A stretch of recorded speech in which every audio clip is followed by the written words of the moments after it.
Selamat pagi saudara-saudara, apa kabar saudara hari ini? Saya percaya saudara ada dalam sukacita Tuhan. Marilah kita berdoa, membaca dan merenungkan firman Tuhan sebelum kita beraktivitas hari ini. Mari kita berdoa. Tuhan Yesus, terima kasih. Kami mengucap syukur kepada Tuhan karena Tuhan masih memberikan kepada kami kesempatan untuk hidup di hari ini. Semua itu karena anugerah Tuhan, karena kebaikan Tuhan. Kami bersyukur untuk kasih setia-Mu yang tidak pernah berkesudahan dalam hidup kami. Terima kasih Tuhan Yesus. Kami akan membaca dan merenungkan firman Tuhan. Kiranya Tuhan Yesus akan menolong kami, supaya firman Tuhan yang akan kami dengarkan akan meneguhkan iman kami, menolong kami dalam kami menjalani kehidupan kami hari ini. Terima kasih Tuhan Yesus. Di dalam nama Tuhan Yesus Kristus kami berdoa dan mengucap syukur. Amin. Saudara-saudara, pembacaan firman Tuhan pagi hari ini terambil dari kitab Amos pasal 8 ayat yang ke-11. Marilah kita membaca bersama-sama. Sesungguhnya waktu akan datang, demikianlah firman Tuhan Allah. Aku akan mengirimkan kelaparan ke negeri ini, bukan kelaparan akan makanan dan bukan kehausan akan air, melainkan akan mendengarkan firman Tuhan. Saudara-saudara, judul renungan kita pagi ini, lapar dan haus rohani. Saudara yang dikasihi oleh Tuhan, kelaparan terjadi karena kurangnya bahan makanan di satu wilayah. Akibat dari kelaparan bisa menyebabkan kematian, busung lapar, dan juga dapat mengakibatkan kekacauan. Saudaraku yang dikasihi oleh Tuhan, intinya dampak kelaparan tidak membawa kebahagiaan, tetapi membawa penderitaan. Saudaraku yang dikasihi oleh Tuhan, Alkitab mencatat melalui Nabi Amos membicarakan sebuah jenis kelaparan yang lain.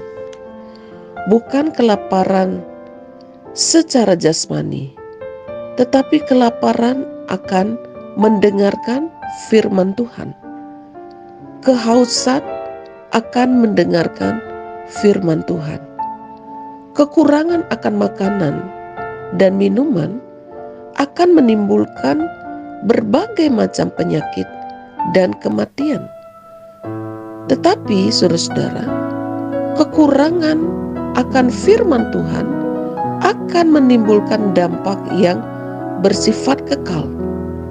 Kekurangan firman Tuhan membuat hidup kita kekurangan hikmat untuk menjalani hidup ini, dan juga akan mengalami kekeringan secara rohani.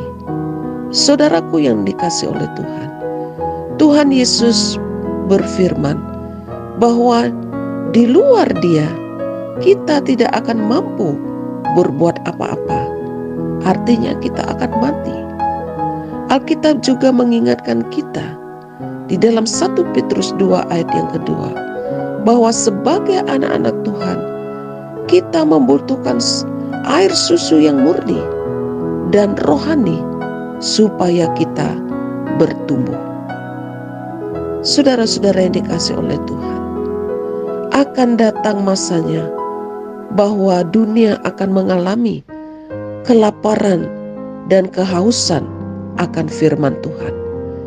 Kekeringan rohani yang hebat akan melanda manusia.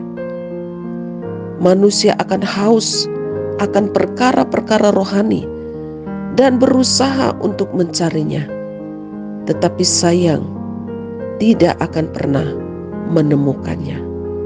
Oleh sebab itu saudara-saudara, di zaman anugerah ini, janganlah kita menyia-nyiakan kesempatan untuk kenyang dengan firman Tuhan. Janganlah kita menyia-nyiakan untuk menikmati firman Tuhan. Kita harus selalu memiliki kerinduan untuk mendengarkan firman Tuhan. seperti orang yang lapar yang selalu ingin makan. Kita harus menggunakan kesempatan ini. Jangan kita menyia-nyiakan kesempatan untuk terus membaca firman Tuhan, untuk terus menggali firman Tuhan, untuk terus mendengarkan firman Tuhan, untuk terus melakukan firman Tuhan.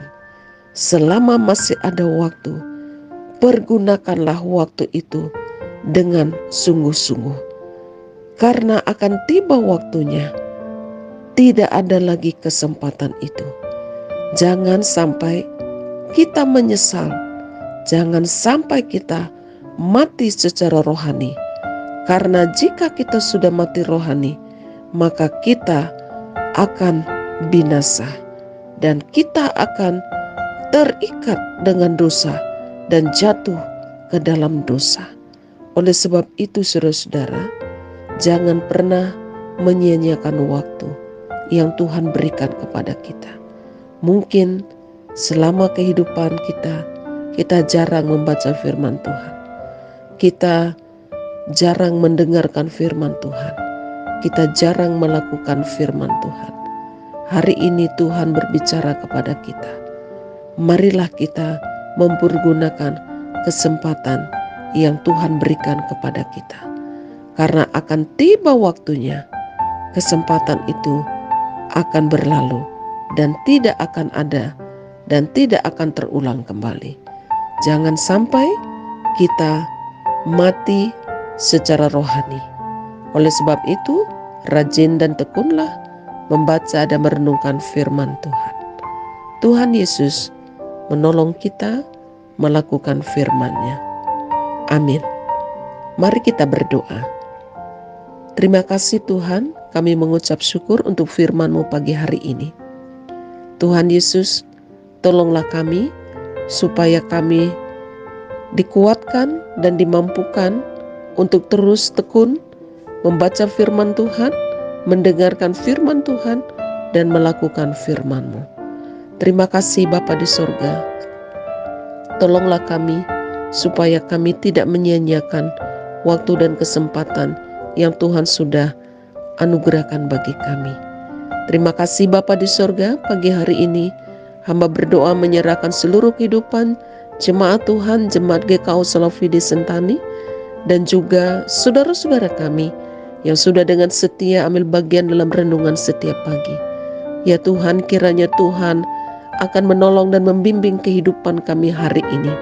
Kiranya berkat yang terbaik dari Tuhan Engkau curahkan dalam kehidupan rumah tangga kami, kehidupan anak-anak kami, memberkati apa yang kami usahakan dan kami kerjakan hari ini.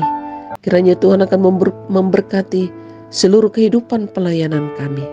Jika ada di antara kami yang sakit, di rumah maupun di rumah sakit, kiranya Tuhan akan menyembuhkan. Yang lemah imannya dikuatkan oleh Tuhan.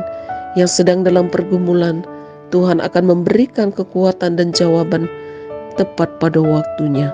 Jika ada di antara kami yang hari ini bersyukur atas pertolongan dan berkat Tuhan yang berulang tahun, Tuhan akan mengaruniakan panjang umur, damai sejahtera dan sukacita. Terima kasih Tuhan Yesus, terpujilah nama Tuhan. Kami menyerahkan kehidupan kami hari ini ke dalam tangan-Mu.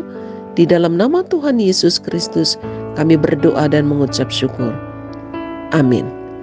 Saudara-saudara, selamat beraktivitas, tetaplah semangat, percayalah Tuhan Yesus beserta dengan kita. Jika saudara diberkati oleh firman Tuhan ini, bagikanlah kepada keluarga, saudara, sahabat, dan juga teman. Tuhan Yesus memberkati. Amin.